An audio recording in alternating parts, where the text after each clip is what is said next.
प्रणाम दोस्तों। कोशिश करूँगा ये वीडियो अगेन इंग्लिश और हिंदी दोनों में बनाऊं। कल मेरी किसी से बात हो रही थी, किसी जातक से। उन्होंने मेरे से बड़ा अच्छा प्रश्न किया और मुझे लगा कि अगेन इस पे थोड़ी सी और चर्चा हो। उन्होंने मेरे से पूछा कि अमन, क्योंकि वो खुद एक प्रोमिनेंट भरनी नेटिव थे, तो उन्होंने कहीं से सुना होगा, पढ़ा होगा, देखा होगा, शायद मेरे ही किसी आर्टिकल में या किसी वीडियो में शायद देखा होगा, या किसी और की वीडियो में देखा होगा या समझा होगा। उन्होंने कहा कि अमन, मैंने पढ़ा है, सुना है कि जो भरनी नक्षत्र नेटिव होते हैं, जिसका एनिमल हम सब जानते हैं कि एक हाथी है, तो कहते हैं मैंने सुना है कि जो भरनी नेटिव्स होते हैं वो ट्रैफिक जैम्स में अक्सर फंस जाते हैं। ये कितनी बात सच है और ये कितनों पे लागू हो सकती है? क्योंकि उन्होंने कहा कि अगर मैं अपनी लाइफ में देखूं तो मैं तो इतना ट्रैफिक जाम में कभी फंसा ही नहीं, क्योंकि मैं तो गाड़ी इतनी चलाता ही नहीं। या जब मैं गाड़ी में भी सफ़र करता हूँ या किसी और वाहन में भी सफ़र करता हूँ तो मेरे साथ तो ये सिचुएशन कभी आई नहीं ज़्यादा। तो मेरे को बड़ा अच्छा लगा। मेरे को लगा कि हाँ, ये सवाल बहुत अच्छा है और इस पे लॉजिकली बात होनी चाहिए। तो मैंने उनको जितना बेस्ट मेरी समझ थी उस हिसाब से समझाने की कोशिश की कि क्यों हमेशा हम, अगर ये चर्चा की भी कि जैसे एक हाथी से ट्रैफिक जैम को जोड़ा, वो हमें समझना चाहिए कि उसको, मेरे को लगता है कि फर्दर डीकोड करना चाहिए, डिसाइफर करना चाहिए और ज़्यादा डीप जाना चाहिए कि ये क्यों जोड़ा गया। अब देखिए, जैसे आप थंबनेल में भी देख पा रहे होंगे, या अगर आप मन में भी सोचें, जब एक हाथी चलता है, जैसे एक आम सड़क पे चलता है, क्योंकि हाथी एक विशाल एनिमल है, जानवर है, और जब वो चलता है तो नेचुरली जो आसपास की जो वाहन होंगे या जो और गाड़ियां होंगी या जो और लोग होंगे, नेचुरली एक तो उसकी चाल भी धीमी है, स्लो है। वो एक घोड़े की तरह, जो कि अश्विनी की तरह तो फटाफट भाग के निकल नहीं सकता, तो नेचुरली वो धीरे ही चलेगा और उसके धीरे चलने की वजह से रुकावट आ सकती है पूरे और सबके चलने में, जिसकी वजह से ट्रैफिक जैम भी हो सकता है। तो मैंने उनको बताया कि आप इसको ऐसे क्यों नहीं डिकोड करते कि जहां जहां भरनी फॉल कर रहा है आपके चार्ट में, जहां जहां भी, तो वहां पे किसी ना किसी तरीके की जो हाथी है जो हमारे चार्ट में जहां जहां बैठा है, इस पे हम कस्पल डिग्री भी ले सकते हैं। यहाँ आप प्रोमिनेंट भरनी है तो उसको भी ले सकते हैं। तो जहां जहां हाथी बैठा है वहाँ वहाँ किसी न किसी तरीके की रुकावट हम देख सकते हैं, किसी न किसी तरीके की ऑब्स्ट्रक्शन देख सकते हैं, किसी न किसी तरीके का रिस्ट्रेंट देख सकते हैं। क्योंकि इसको तो, इस नक्षत्र को तो कहा ही स्टार ऑफ रिस्ट्रेंट कहा जाता है। और शनि महाराज इस नक्षत्र में नीच भी माने जाते हैं। मतलब नीच ये वर्ड वैसे यूज नहीं करना चाहिए, वीक माने जाते हैं। तो अब जैसे उनके केस में 5th हाउस में था, तो हम 5th हाउस के बहुत सारे कारक तत्व ले सकते हैं। तो मैंने उनसे पूछा, क्योंकि 5th हाउस पेट का भी होता है और उनके चार्ट में कुछ और कॉम्बिनेशंस भी थे, तो मैंने उनसे पूछा कि क्या आपके पेट में अक्सर तकलीफ रहती है, दिक्कत रहती है, या किसी न किसी चीज़ को लेके कंसर्न रहती है? तो उन्होंने कहा कि यू आर राइट, कि मुझे ऐसे लगता है कि मेरा पेट जाम है। तो मेरे को इतनी हंसी छूटी। मैंने कहा देखो, ये वही बात आ गई कि ज़रूरी नहीं कि आप गाड़ी में ही ट्रैफिक में जाम होंगे। अब वो भरनी नक्षत्र आपके 5वें घर में आ रहा है, पेट के घर में आ रहा है, तो वही बात हुई, जो ऑब्स्ट्रक्शन क्रिएट होनी थी या जो रुकावट होनी थी वो आपके पेट में आ गई। तो ऐसे मुझे लगा कि हमें डिकोड करना चाहिए ये जितने भी जानवर जो नक्षत्रों के साथ एसोसिएटेड हैं, ये ऐसे ही नहीं आ गए हैं। तो इसको अगर हम डिकोड करें तो ऐसे, अब मैं एक आधा और एग्जांपल ले सकता हूँ। जैसे सेकंड हाउस को आप ले लें, अगर किसी का सेकंड हाउस में फॉल करता है भरनी नक्षत्र, तो सेकंड हाउस कहीं ना कहीं हम पैसे से भी जुड़ा हुआ है। मैं तो अभी सिर्फ एक कारक तत्व ले रहा हूँ, सेकंड हाउस बहुत सारे कारक तत्वों से जुड़ा है, just to give you an understanding. तो अगर आप सेकंड हाउस में पैसे से लें तो ये हो सकता है कि पैसे के मसले में कहीं ना कहीं रुकावट आए, पैसे के मसले में कहीं ना कहीं वो हाथी जो हम देख रहे हैं वो कहीं ना कहीं रिस्ट्रेंट पैदा कर रहा हो, कहीं ना कहीं ऑब्स्ट्रक्शन खड़ी कर रहा हो। तो ऐसे मुझे लगता है, आप थर्ड हाउस को लें, अगर किसी का थर्ड हाउस में प्रोमिनेंट भरनी आता है, या कोई ग्रहों को और आगे आप इससे फ्लेवर ले सकते हैं और इसको आगे फर्दर डिकोड कर सकते हैं। अगर थर्ड हाउस में है तो थर्ड हाउस हम जानते हैं ट्रांसफ़र का भी है, शॉर्ट जर्नीज़ का भी है, नाइन्थ हाउस लॉन्ग जर्नी का है, थर्ड हाउस शॉर्ट जर्नीज़ का है। तो शॉर्ट जर्नीज़ में शायद आपकी एक बारी में फलित ना हो, तो वहाँ कहीं ना कहीं तरीके से रुकावट या ऑब्स्ट्रक्शन देखी जा सकती है। छठा घर ले लें, अगर किसी का छठे घर में आता है तो अगेन छठा घर इंटेस्टाइन का होता है। तो अगेन मैं अभी सिर्फ एक कारक तत्व ले रहा हूँ, छठा घर तो बहुत सारी चीज़ें डिनोट करता है। तो क्या आपकी जो पाचन शक्ति है, जो डाइजेशन पावर है, वहाँ पे कहीं ऑब्स्ट्रक्शन हो सकती है, वहाँ पे कहीं ट्रैफिक जैम हो सकता है, वहाँ पे किसी तरीके का जाम हो सकता है। तो मैंने उनको ऐसे समझाया कि आप जो ये ट्रैफिक जाम है, जो आपने पढ़ा देखा सुना इधर या उधर से या किसी से भी, आप उसको लिटरली ना लें, उसको ऐसे डिकोड करने की कोशिश करें। और ऐसे एक ग्रह के बेस पे पूरे चार्ट को आप कभी भी, ये मेरा अपना मानना है कि आप उसको एनालाइज ना करें। बाकी ग्रहों का भी बहुत बड़ा रोल है, वो भी किसी वजह से कोई पोर्टफोलियो लेके बैठे हैं तो उनका भी बहुत बड़ा रोल है। तो ऐसे ही आप अलग अलग, अब किसी का सपोज अगेन आप इसको बहुत तरीके से डिकोड कर सकते हैं। किसी का सन इन भरनी है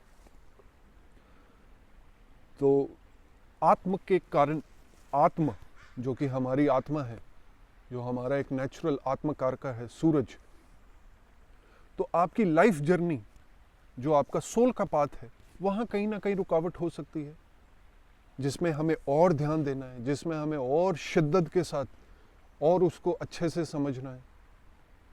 तो वो जो ऑब्स्ट्रक्शन है, जो जाम है, वो हमारी लाइफ जर्नी में कहीं ना कहीं हो सकता है। वो ना हो, उसके लिए फिर हमें इस नक्षत्र को, इस हाथी को और बेहतर तरीके से समझना है कि ये क्या कहना चाह रहा है। किसी के 10वें घर में, अब अगेन एक बात और समझने वाली है। हमने ये तो देख लिया कि जब हाथी चलेगा सड़क पे, वो कहीं ना कहीं थोड़ी सी रुकावट दे सकता है, दूसरों के लिए थोड़ी सी ऑब्स्ट्रक्शन कर सकता है, या अपनी चाल की वजह से वो दूसरों को भी धीमा रख सकता है, दूसरों की चाल को भी धीमा कर सकता है।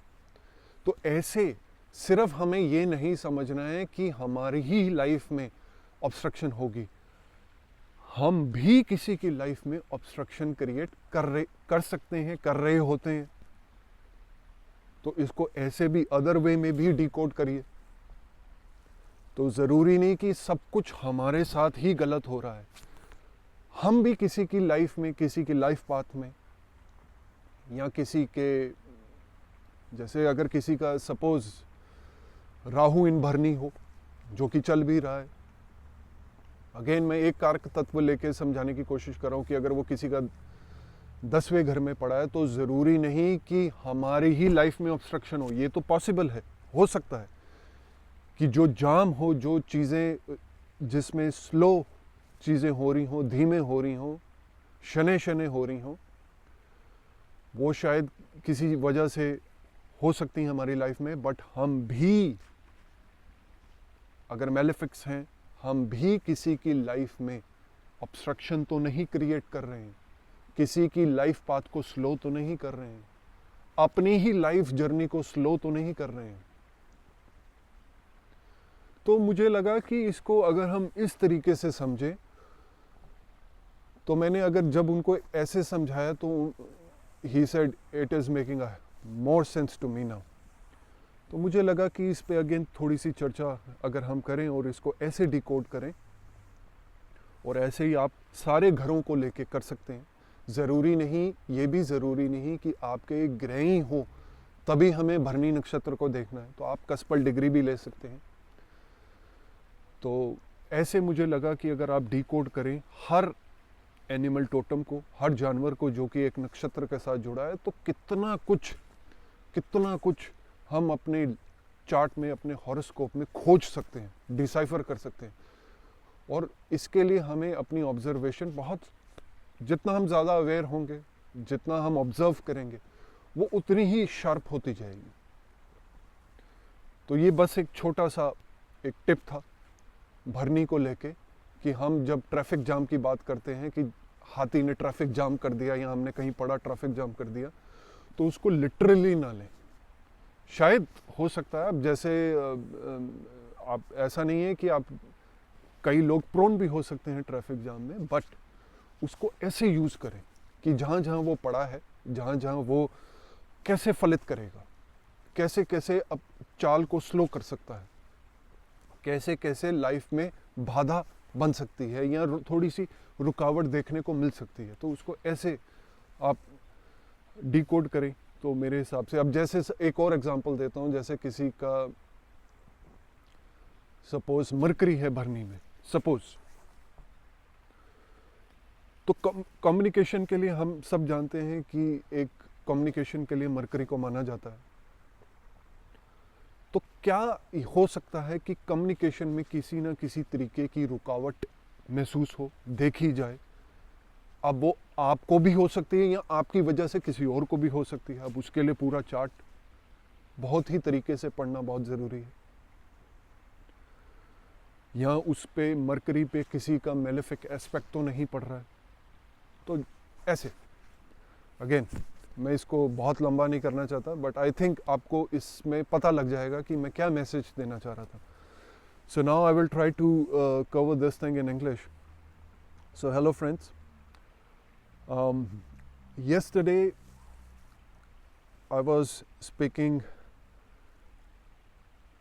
with a native who had prominent planet in Bharni Nakshatra. So he asked me a very good question, that maybe somewhere he had heard or maybe he had listened or saw, which we all know that Bharni Nakshatra animal is elephant. And I think somewhere he saw or maybe he read that Bharni natives are prone to traffic jams. So he was asking me that I have this or that planet in Bharni, but I am not prone to traffic jam. So can you tell me that all Bharni natives will be prone to stuck in a traffic or to traffic jams? I was like, no, do not decode like this. And I find it interesting that that it is a logical question, and I should spare a little knowledge of mine with all of you, with him also. And I tried to explain him that do not take traffic jam literally, because first of all you have to understand the animal. As you have mentioned, as he had mentioned, that yes, elephant is associated with Bharni Nakshatra and it is also related to Revati also. But here in this video we are only talking about Bharni. So I asked him that why, so whenever, not in this way, I asked him that whenever the elephant moves on the road, it moves slow because he is huge He cannot walk like an Ashwini, like an horse. So he moves slow. And with his pace, he can make other people move slowly, or can cause obstruction, or can cause restraint. And there is no doubt that this nakshatra, also called as a star of restraint, there has to be a reason why it is called a star of restraint. So I said, why don't you take that elephant in anyone's chart? Forget about your chart. And then I will also come to your chart, but why don't you take that elephant in anyone's chart, especially if someone is having prominent planets in Bharni, or if not in Bharni, take the cuspal degree of the Bharni, wherever it is falling. Suppose, like in his case, I gave him the example, I tried to explain him. Okay, so let's take the example. He had Bharni nakshatra falling into his 5th house with some planet in it. So maybe you are not prone to the traffic jams, but tell me, how's your stomach? Because I was seeing the other alignment also where his stomach was getting in, was a concern. So do you feel, or do you have any stomach issues, or any kind of obstruction or restraint in your stomach? He said, you're absolutely right. I always have stomach issues. So I was like, why don't you decode or decipher in the same way? Take that elephant around the 12 houses and then try to analyze it. He said, this is very interesting. So same way, I told him, if someone is having a prominent planets in the 2nd house, and here I am only taking the Kark Tattva, the significations of only one thing. Because every house, just like we mentioned in the previous video also, one house represents many things. So just for the better understanding, let's take 2nd house for money. It is also related to money, savings. We all know that. So if someone has prominent planet in the 2nd house, it is quite possible that a person or the native might feel restrained in terms of saving money, or in terms of money. So that elephant might restrain or have some kind of a obstruction in saving money there. If you take the another example of 3rd house, suppose if someone is having planets in 3rd house, we all know 3rd house is known for short journeys. Again, I am taking one signification. So in the matter of short journeys, one can have restraint over there. One can have obstruction over there. One can have any kind of a jam over there in the 3rd house. If someone has Mercury, suppose Mercury, which is known for communication in the 3rd house again I am taking another example. I know I cannot cover all the 12 houses, but I am giving you the example so that you can decipher by yourself. And all the other animals associated with other nakshatras. It is a huge research. But again, whatever little I know, I am sharing with you. So if someone has Mercury in the 3rd house, we all know Mercury is known for communication. 3rd house is for siblings. So in the matter of communication, in the matter of siblings, you might have some obstruction there. You might have to solve that. You might have to decipher that. You might need to analyze that better. How can I improve that with my siblings? Or for the short journeys? Or for writing in general? Speaking in general, communicating in general with others. Again, you can take it for 9th house, which is opposite to the 3rd house, for long journeys. And you can do the same. 6th house, let's take it for 6th house. 6th house, again, if I talk about, just like I spoke for stomach, it is again, intestines are associated with the 6th house. So if someone has prominent planets, or no planet also, but have the cuspal degree of Bharni in the 6th house, same thing can happen. There can be some kind of obstruction or restraint in the intestine. So that elephant might slow the pace in the 6th house matters. Again, I am taking one signification. You can do it with other significations for the 6th house or the any other houses. Another example which I gave in the Hindi version was, suppose someone is having sun in Bharni. So again, sun we all know, it's the natural Atma Karka. It's our Atman. So in the matter of our life journey,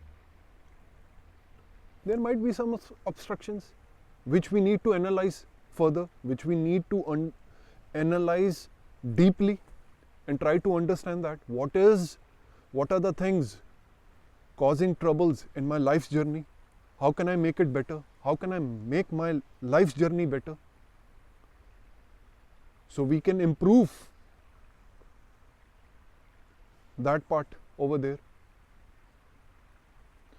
Or the another example, the last example I would give is, suppose if someone is having malefics in the 10th house or Rahu in Bharni, which is transiting right now also. So there is a possibility that in your career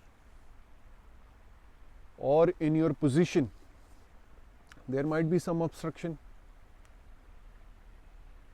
There might be some restraint over there in your projects. Or also, I would like to mention here this thing. See, whenever the elephant walks, sometimes or at times, it is also affecting the pace of the other people. So, if I try to decode that, it is not always that you are facing the obstruction. It is also possible that you are causing obstruction to others. Yes. If the energy is channelizing in a bad way, absolutely this can happen. Everybody knows about themselves, that how good, bad, ugly they are. So at times, if the house is totally hemmed with negative energy, totally channelized in a negative manner or a lower octave, that you can also cause obstruction to other people, or maybe you already are. So this is how I told that native that you should analyze the elephant, you should analyze the traffic jam which you have heard or which you have read somewhere. Do not literally take that Bharni Nakshatra, animal is elephant, I will be prone to traffic jam. No, maybe you are not. Maybe you will not be. But how it is affecting you, how that restraint is affecting you, how that obstruction is gonna affect you, you should, I think you should, we all should better understand that with the symbology, with the animal symbology, with the animal totem associated with each and every nakshatra. So today I took the example of Bharni. One can take with, one can decipher or again analyze it with another nakshatra, with another animal, and try to do it on the 12 houses. It is a big research. So I hope you will find this informative in a way that where the obstruction or where the pace is not that much what we are expecting. So it may help you analyze it better. It will help you communicate it with those energies better. That was the purpose of this video. So thank you. Maybe next time we'll come with a different point and with different nakshatra. Thank you. Thank you all.